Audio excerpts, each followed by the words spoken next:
Kumusta mga kaigsunan ko?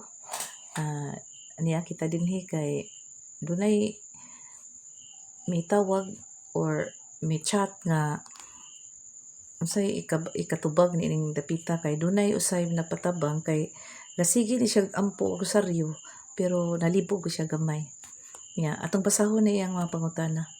Okay, ang iyang gisulti ani dapita ingon nga kana bitawng sa last part sa rosaryo na nga naay litanya. Ingon kuno nga, ingon diri nga, tori ni David, baso sa kadungganan, tori nga garing, balay nga bulawan, unya, dayon tubagon og iampo mo kami. Inganay sumpay, nag-ampo ba kita nila? Oo, nag-ampo ta.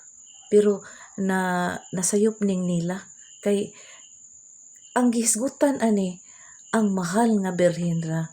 Nag-ampo ta sa mahal nga Birhen Maria. Nangaliw po ta sa mahal nga Birhen Maria.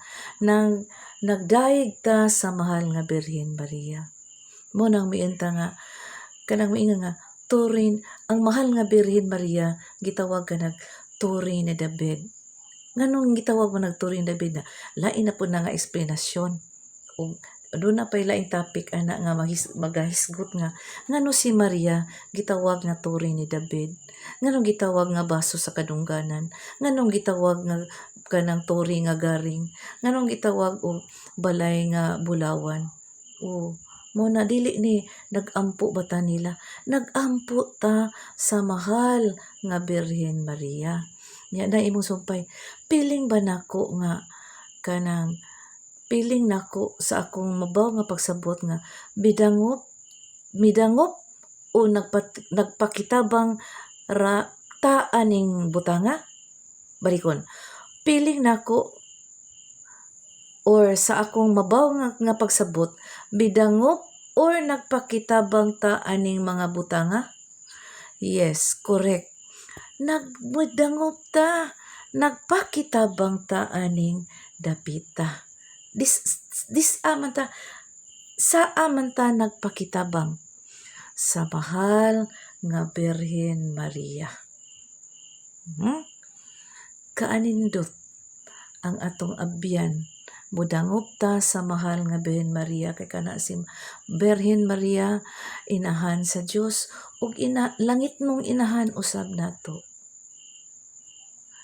Napitoy ingon diha nga to Jesus through Mary, ad Jesum per Mariam. Piskay kanang ang tanang tao, tanang mga Kristiyanos, mudangop gayud kita sa atong langit noon nga inahan. Ingon ang inahan, ingon ang atong mahal nga inahan nga kuan na gyud ang atong mahadlok siya nga o malipay siya nga ang tanang tao makasulod diha sa ginarian sa langit pinaagi sa pag-ampo, pag minatarong, pag-ampo. Kaning Santos nga Rosaryo dili lamang sa buwan sa Oktubre atong pangajion kundi matag adlaw. Kay sa mabuong nga explanation matud pa sa akong nabasahan sa usa ka libro nga Rosary is the music to heaven. Rosary mao kana ang kinatas-ang porma nga pagdaig o pag-ampo sa atong mahal nga inahan ang Birhen Maria. Kung ang atong daygon ang mahal nga Birhen Maria, mas malipay pod ang iyang anak nga si Jesus. Ug dinhi ta kutob og sa sunod na pod og kinsay gustong mangayo sa atong explanation. Og daghang salamat.